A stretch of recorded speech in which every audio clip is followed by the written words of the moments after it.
those eyes open.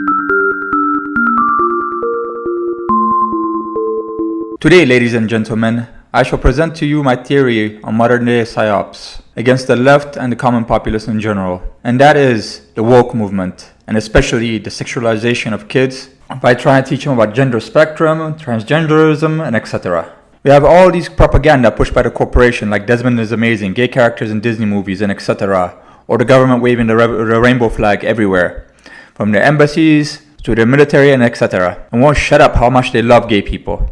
So as a student of history, I know that the feminization of men by castration and etc. has been used by the elites to control their enemies, slaves, and the common people. Castrating boys or men is a tool used by the elites throughout history, whether it is by the Arab elites who used black eunuchs, which were black slaves with their penis cut off to protect their harems, or in Chinese dynasty. It was used as a vetting method for any talented commoner who wanted to serve the royal household. The commoner being castrated effectively kills any ambitions he might have had of starting his own royal bloodline.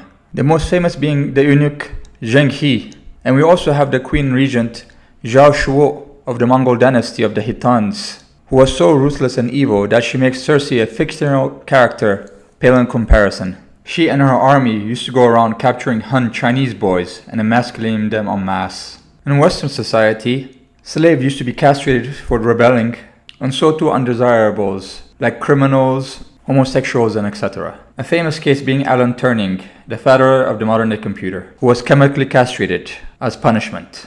So was these elites feminizing men because it was good for them? Because they were pro-woke even before woke was a thing, or pro-transgenderism? And how is it revolutionary, a symbol of defiance against the authorities, for the common man to be a female? How is this supposed to stick it to the corporation, to the US empire? So here is the psyops, where throughout history what was seen as tyranny to take away one's manhood by the ruling class, it is now seen by the neo-left in America, the wokest, as a worthy cause to fight for, as their own cause.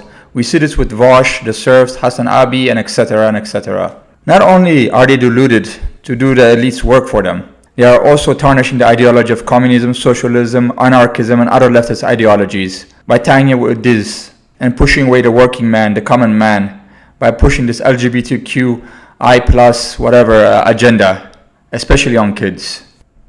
So today I will say loud and clear that leftist philosophies and ideologies such as communism, anarchism, socialism, and etc. have nothing to do with the LGBTQ movement. If you don't believe me, go read the Communist Manifesto by Marx, or go read Engels, Che Guevara, Ho Chi Minh, Mikhail Bakunin, Nelson Mandela, and etc. There is no talk of LGBTQ matters in them, let alone barraging you with it. So to reiterate, this is a philosophy and political ideology born by the struggles of the proletariat.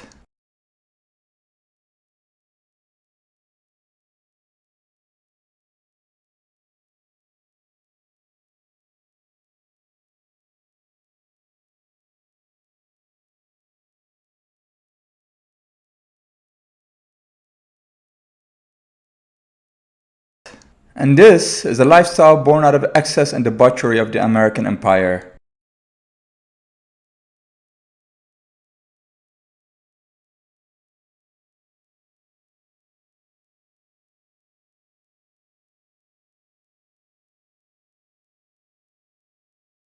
See, spot the difference?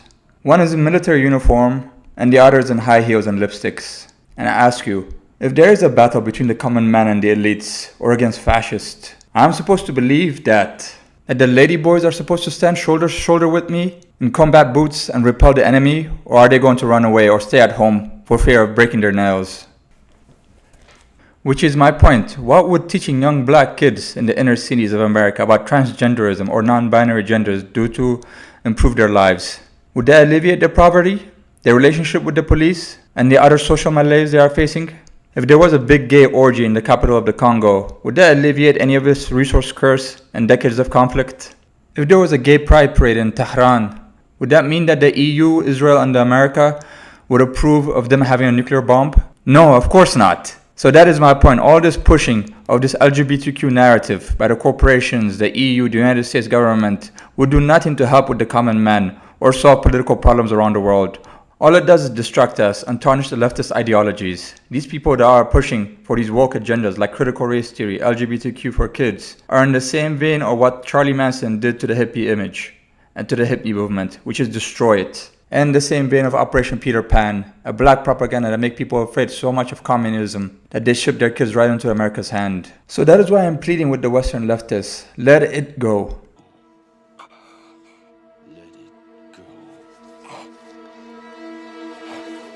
I know you are hurt and very emotional and you want to have purpose and to do good and to be loved. I get it. But nevertheless, these are not your kids. Wanda, your children aren't real.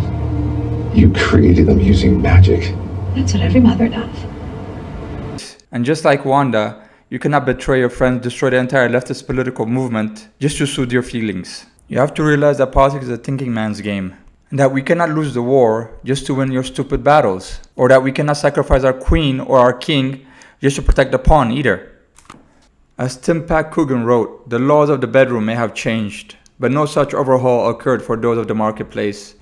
And this in the era of the corrupt banker, accountant and lawyer, the swashbuckling billionaire, vulture capitalist, the multinational corporations. The fact is that on the anniversary of 1916, the Irish legal system is not fit for the purpose. It cannot properly control white-collar crime.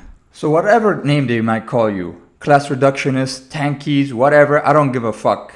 I support the fucking skism in the left right now. Because either we separate or we go and fucking drown with them. If they admit their stupidity, yeah, they can get back in the fold. But if not, fuck them. That's it. End of story.